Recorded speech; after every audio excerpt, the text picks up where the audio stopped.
एक ही नारा, एक ही नाम, जय श्री राम, जय श्री राम। हम सबके दिलों में बसते हैं श्री राम, जय श्री राम, जय श्री राम। जाने तन की, जाने मन की, जाने चित की चोरी, उस प्रभु श्री राम से क्या कोई कुछ छुपावे, जिसके हाथ में है सबकी डोरी। हम सबके मन को भाते राम, जय श्री राम, जय श्री राम। मैं आपका दोस्त Amit Dhatwalia, marble tile seller, life coach and author. हमारा हिमालयन ट्रेडर के नाम से ढटवालिया कॉम्प्लेक्स रैली जजरी में टाइल, मार्बल और बिल्डिंग मटेरियल का व्यवसाय है। क्या आप इस बात को मानते हैं कि भगवान से बड़ा हमारा कोई सहारा नहीं होता? Yes no? जी हां।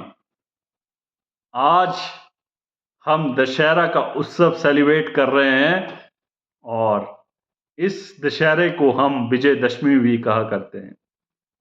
इस दिन प्रभु श्री राम ने लंकापति रावण का वध किया था। भगवान श्री राम के जीवन से हम जो सीख सकते हैं कि अच्छाई की हमेशा बुराई के ऊपर जीत होती है। बुराई भले ही चाहे कितनी ज्यादा क्यों ना हो, लेकिन अंत में अच्छाई की ही जीत होती है। असत्य पर सत्य की जीत होती है। अधर्म पर धर्म ही हमेशा विजयी होता है।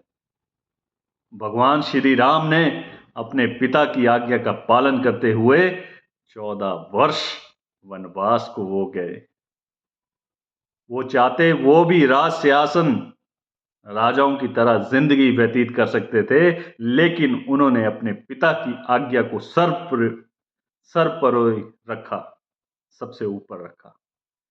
जी हाँ, आज मुझे वो गाना याद आ रहा है कि यूं तो कहते हैं कि भगवान है मगर फिर भी अनजान है, धरती पर रूप माँ बाप का उस विधाता की पहचान है। यूं तो सच है कि भगवान है मगर फिर भी अनजान है, धरती पर रूप माँ बाप का उस विधाता की पहचान है। जी हाँ, आप भी अपनी अपनी आंखें बंद करके अपने मन में अपने माता पिता का चेहरा लाइए, उनके चरणों में पड़ जाइए, उनको प्रणाम कीजिए, मांग लीजिए माफी अपनी भूलों के लिए। अपने अपने गुरु को प्रणाम कीजिए, भगवान को प्रणाम कीजिए, ऋषियों मुनियों को प्रणाम कीजिए, देवी देवताओं को प्रणाम कीजिए, मन ही मन संसार के तारनहारों को प्रणाम कीजिए, वीरों और वीरांगनाओं को प्रणाम कीजिए, शहीदों को प्रणाम कीजिए, धरती आकाश वायु जल पृथ्वी सबको प्रणाम कर लीजिए। जी हाँ, क्या आप जिंदगी में सक्सेसफुल होने का मूल मंत्र जानना चाहते हैं? जी हाँ, भले ही हमारी जिंदगी में कितने 4G 5G 6G आ जाए, लेकिन जो मैं 3G आपको बताऊंगा वो एक सक्सेसफुल लाइफ बनाने के लिए बहुत ही उपयोगी है। जिनमें से पहला जी है ग्रेट हैबिट और सेकंड जी है ग्रेट कंपनी और थर्ड जी है ग्रेट मेंटर। इसको अगर हिंदी में कहा जाए आदत संगत गुरु। जी हाँ, ग्रेट हैबिट यानी कि अच्छी आदतें। अच्छी आदतें मित्रों हमें जीवन में स्वयं डालनी पड़ती है, जानबूझकर डालनी पड़ती है। जिस तरह से रेलवे को खींचने के लिए उसके आगे एक इंजन लगा हुआ होता है और पानी को ऊपर खींचने के लिए मोटर लगी होती है, उसी तरह इंसान के जीवन को, उसके व्यक्तित्व को, उसके चरित्र को ऊपर उठाने के लिए उसकी अच्छी आदतें होती हैं। सुबह जल्दी उठना एक अच्छी आदत है और देर तक सोए रहना बुरी आदत तो खुद ब खुद ही पड़ जाएगी।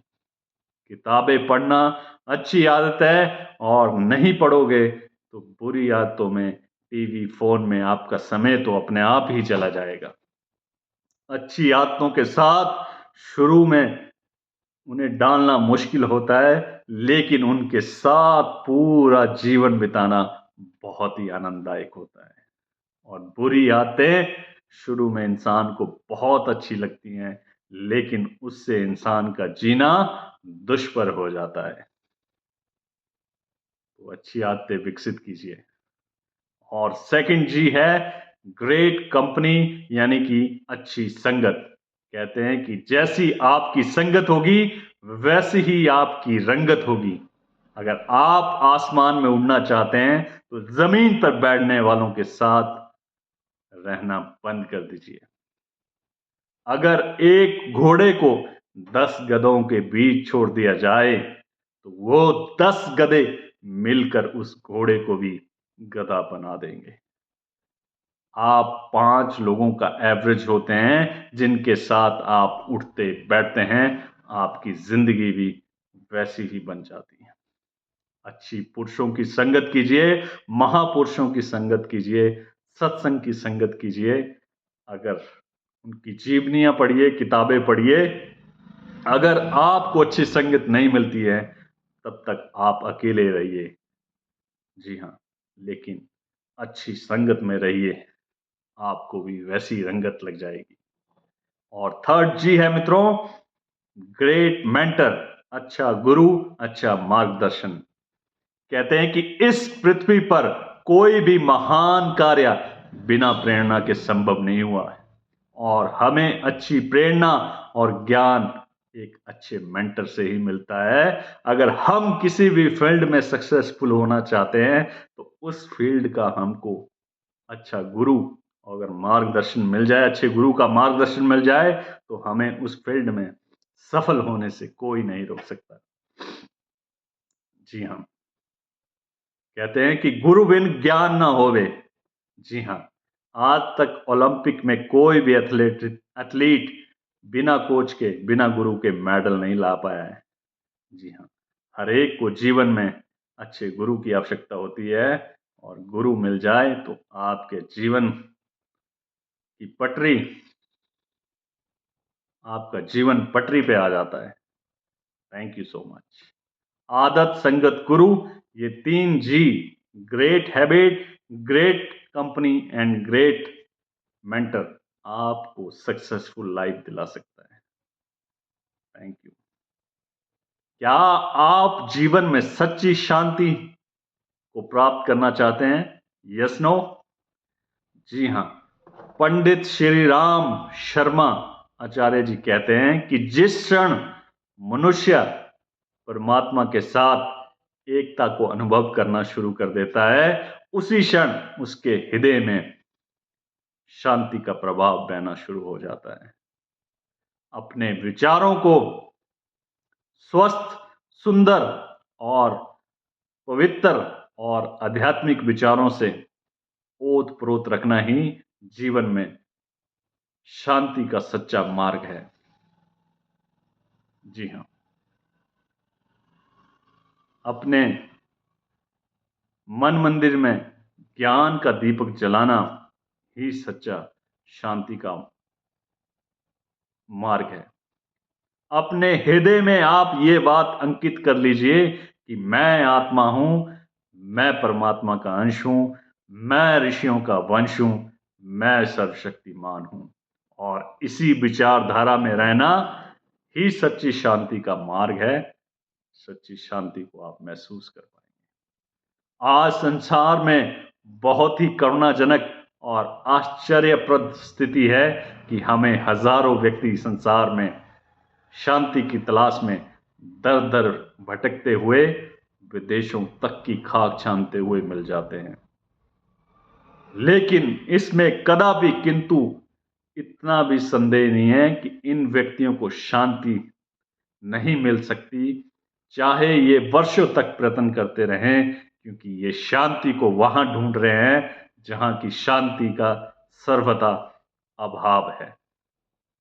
जी हां, सच्ची शांति तो मनुष्य को इस संसार में मनुष्य सच्ची शांति तभी प्राप्त कर सकता है जब वो अपने मन के अंदर झांके।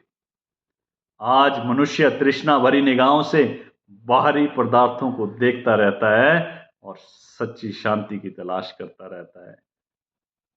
कस्तूरी तो मृग के अंदर ही होती है, वो अज्ञानतावश उसे बाहर ढूंढता फिरता है।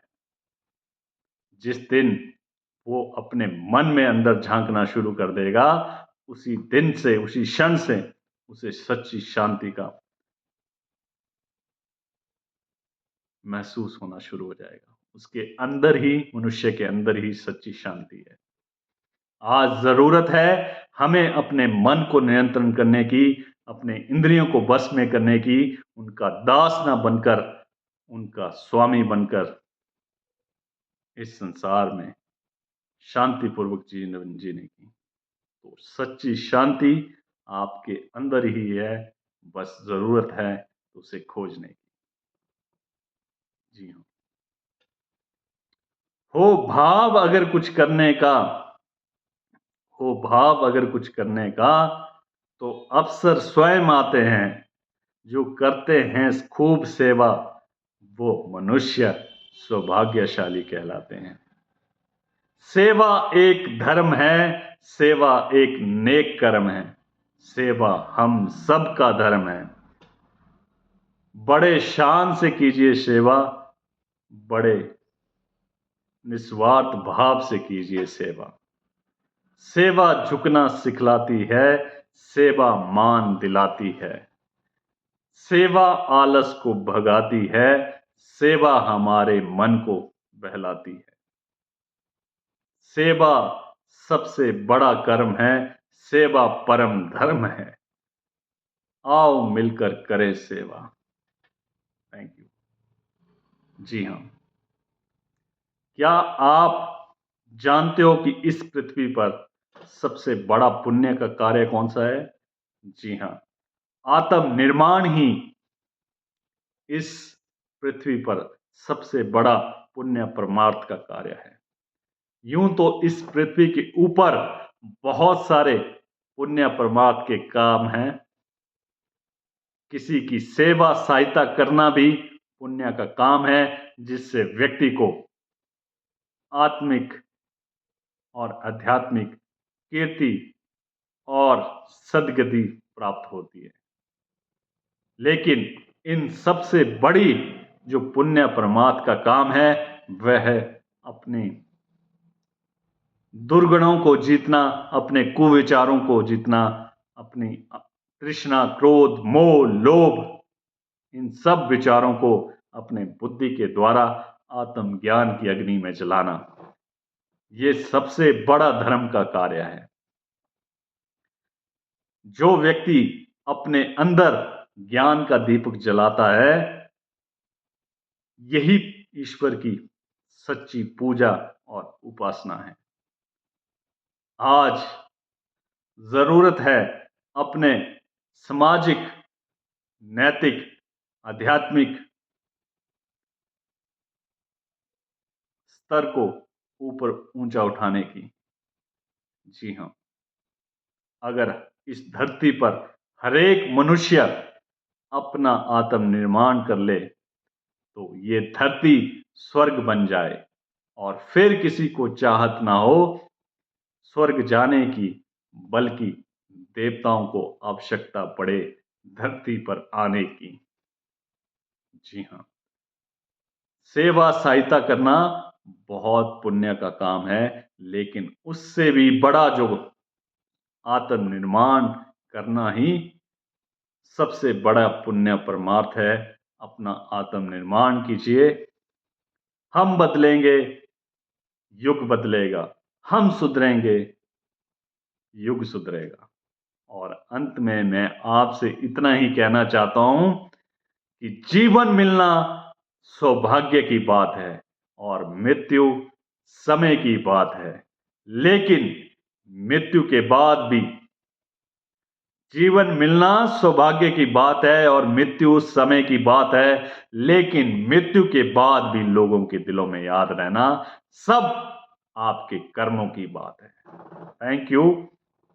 जय श्री राम, जय बाबा भोलेनाथ, जय हो।